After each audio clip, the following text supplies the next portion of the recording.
All right, mga kababayan, mga kaibigan, mga katokis, mga kapots. Kamusta po kayong lahat? And once again, welcome back po sa ating mumunting channel, Simply Tokis Vlog. Tayo po ay magbibigay lang ng maiksing komento, opinion at reaksyon sa mga mainit na usaping pang-politika sa ating bansa. Pag-usapan natin mga kababayan, ang Presidente Bongbong Marcos Jr. at ang inyong tokmol na Vice Presidente si Sara Tokmol Pusit Lustay o yung may PTSD.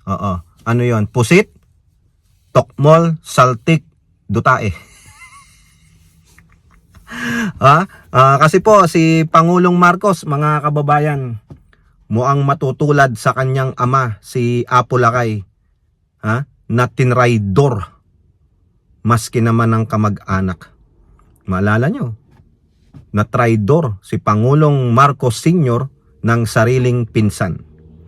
Baka matutulad din ang kanyang anak, like father like son, na traidor. Ayun, na traidor ng mga nakapalibot sa kanila, na traidor ng mga pinagkatiwalaan, na traidor ng mga kaibigan at kamag-anak.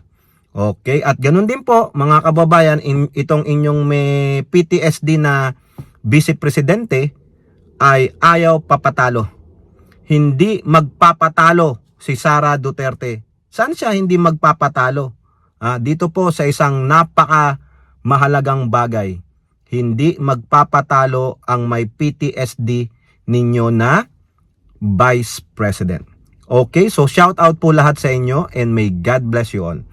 Okay mga kababayan, simulan natin kay Pangulong Bongbong Marcos. Si Pangulong Bongbong Marcos po ay binalaan ng isang political analyst at isang lawyer na kabilang po sa ibang kulay ng politika. Yan po ay kakampings or dilawan. Ang tinutukoy natin ay walang iba kundi si Attorney Jesus Palsis. Sa balita po ng politico.com.ph, ang sabi ni Attorney Palsis sa isang niyang interview, "Tatraidorin ka, Pangulong Marcos." Sino po ang tatraidor kay Pangulong Marcos? Ang tinutukoy po ni Attorney Palsis ay walang iba kundi yung campaign manager ng bagong alyansa noong 2020 noong Mayo, election, na walang iba kundi si Representative Toby Tiangco. Yan po yung nakasulat diyan sa report ng Politico. Sinasabi ni Palsis na isa sa mga traidor kay Pangulong Marcos, yung ilalaglag siya, susuwagin siya, magbi-break away sa kanya ay itong si Toby Tiangco. Maalala ninyo, yang si Toby Tiangco hindi umako ng pagkakamali yan o pagkatalo nung hindi lahat pumasok yung mga senatorial slate ng admin.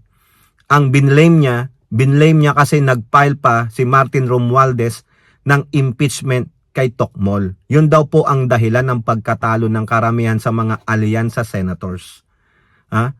Hindi niya sinasabing incompetent campaign manager ako. Ang binlame niya, finger pointing kaagad kay Romualdez, na alam mo na may talaga siya, galit siya, may rip siya kay former Speaker Martin Romualdez. Ikaw ba naman, di ka pumunta ng Mindanao, hindi ka nangampanya sa Mindanao. Yun ang sabi ng mga members ng alyansa. Mukhang binigay mo na ang Mindanao sa mga Duterte senators at iba pa. Pero ikaw wala kang pakay kasi nga, mukhang nangangamoy, didisit ka. O ngayon, nahalata ni Attorney Palsis na itong si Toby Tiangco ay tatraidorin si Pangulo dahil sa ginawa nito doon sa motion to vote sa plenary kung isususpindi si Congressman Miao Miao Barsaga. Biruin nyo, may motion na for nominal voting pero tumayo pa rin si Toby Tiangco, nagre-request na magsalita pero he give his time to the Congressman Miao Miao to speak. And then he speak ill, nagsalita pa ng masama patama sa Pangulong Marcos. Kung hindi ba naman mokong itong si Toby Tiangco, why do you have to give your time doon kay Congressman Miao Miao? Bakit hindi siya ang tumayo doon? Bakit hindi siyang mag-request ng kaunting minuto para magsalita naman ng kanyang side? Bakit kailangan maging spokesperson ka, maging kasangkapang ka ni Congressman Meow Meow? Kitang-kita po sa video yung paghihikayat mo sa kanya, tapos kung ano-ano pang delaying tactic ang ginawa mo para lang hindi matuloy ang nominal voting. No? Nagkaroon pa ng suspension ng dahil lang sa kalokohan mo, Toby Tiangco. O ngayon, napansin ka ni Palsis na isa ka sa traidor sa Pangulo. Dahil sinabi niya rin naman, mga kababayan, itong si Toby Tiangco, na magbi-break away siya, kakala siya ng suporta sa Pangulo kung isi-shield ng Pangulo si Martin Romualdez. Malaki po ang galit ni Toby Tiangco kay Martin Romualdez. Hindi natin alam kung anong pinag-uugatan yan. Baka hindi nabigyan ng malaking parte sa budget. Biruin nyo, yung asawa niyan kamag-anak nilang Martin Romualdez. Romualdez po ang asawa ni Toby Tiangco. Pero siyempre, tabla-tabla, para lang siyang he's taking a cue from the book of Jaime Marcos. Walang kamag-anak, pero hindi natin masabi kung anong kinagagalit niya kay Martin. Di po ba? O ngayon, sabi ni Palsis, PBBM, ingat ka. Traidorin ka ni Toby Tiangco. Halata namang makasara yan. Halata namang makadidishit yan. Diba? Na-analyze na si Toby Tiangco. Pang sarili din. Ang inaatupag niyan.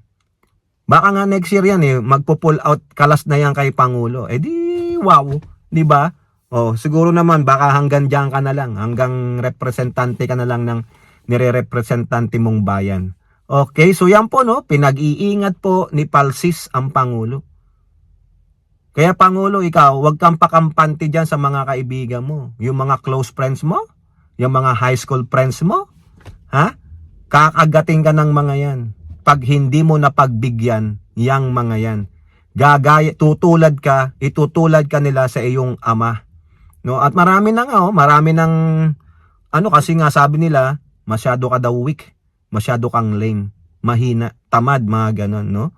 Marami talaga ang aahas. Kaya Pangulo, maging alert ka. Kung maaari, don't give them maski na an inch na ikaw ay tuklawin ng mga ahas na nakapalibot sa'yo. Okay? O now, punta naman tayo sa inyong PTSD na Vice Presidente. PTSD is pusit, Tokmol, Saltik, Dutae. Hindi po yan yung sakit, Kasi ayaw niya pong patalo. Hindi magpapatalo si Sara Duterte. Tingnan ninyo.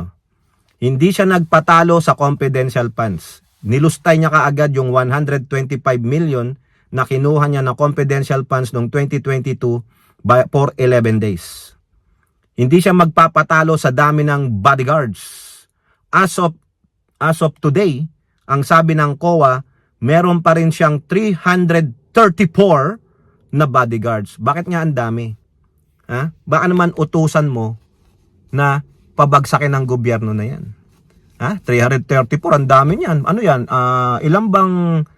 Ilang sundalo ang meron sa isang platoon? Ilan meron sa batalyon? Mamaya yan, magkukuditan na sila, uutusan niya. Kasi mga pulis at military yan mga active personnel yung iba dyan ng military. Biruin mo, 334, iisa ka lang. Ano meron? Dahil mo pa presidente, ang presidente niya pag pumupunta sa mga bayan, nakikipagkamay. Walang nakakurdon na human shield. Ikaw, inat talaga, no? Hindi pa yan papatalo, mga kababayan. Hindi magpapatalo sa paglutsay ng kaba ng bayan. Nakita nyo yung COA report, yung mga overpriced na mga gamit, pinamili nila. Tapos meron pa siyang undocumented na yung mga aid, mga tulong, hindi ma-account yung 110 million. O ngayon, mga kababayan, hindi rin siya papatalo sa travel. Siya na yata ang pinakamaraming travel na ginawa. At hindi rin siya papatalo sa travel expenses. Kung ang Pangulo, sabi nila, merong 14 million na deficit, parang ganon, sa travel expenses. Si Sara Duterte, magkano nagastos niya? na travel expenses. 34.4 million, sabi ng COA. Siya na nagpunta. 34.4 million. Nilustay mo lang sa pagta-travel. Paano? Dami mo bodyguard. Dami mo julalay. 'Di ba? Tapos nagsasabi siya, kaisa siya sa paglaban sa kasakiman ng mga ilang government official. Isa ka na dun. Paano mo lalabanan ang kasakiman, ang korupsyon sa gobyerno kung isa ka sa mga yon? Biruin mo, nilabas ng COA yung mga report nila sa opisina mo. Puro palpak.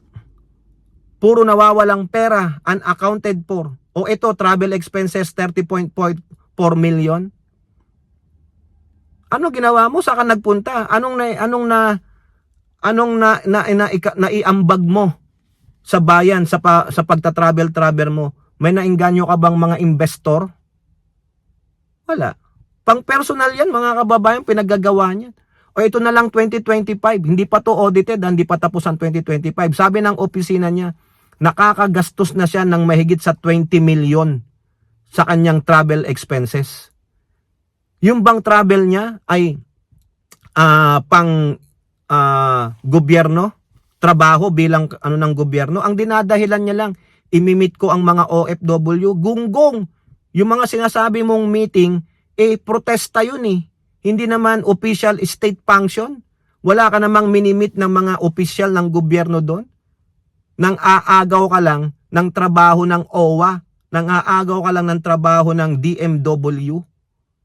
Dinadahilan mo lang yung mga OFW, ginagamit mo pang mga OFW. 'Di ba? Walang official state function, walang official na pag-iimbita sa kanya sa bayan na yun, kundi inimbita niya lang ang sarili niya para sabihin, oy, justify ko ito yung travel expenses ko, travel itinerary ko. Dala-dala niya ilang mga bodyguards, babayaran yun eh. Gagastusan yun, mga kababayan. Saan titira yan? Ano kakainin ng mga yan? May mga extra allowance pa yung mga bodyguard mo. 'Di ba? Lahat yan in the expense of Filipino taxpayers. Grabe mga kababayan. Dapat talaga ma-impeach na yung lustay na yan at dapat managot yan criminally. Plunder yan eh. Malversation of public funds. Grabe mga kababayan. Dapat kasama na yan, loss of public trust eh. Yung mga impeachable offenses eh. Nagtago lang ito sa saya ng Senado at ng Supreme Court mga kababayan. Pero it will come, no? Grabe ang paglustay sa kaban ng bayan. Ayaw papatalo pagdating sa lustayan ng pera ng kaban ng bayan. Alright, so kayo po, ano pong yung masasabi? Comment down below and don't forget to like and share. Hope to see you on next videos. Bye-bye, God bless.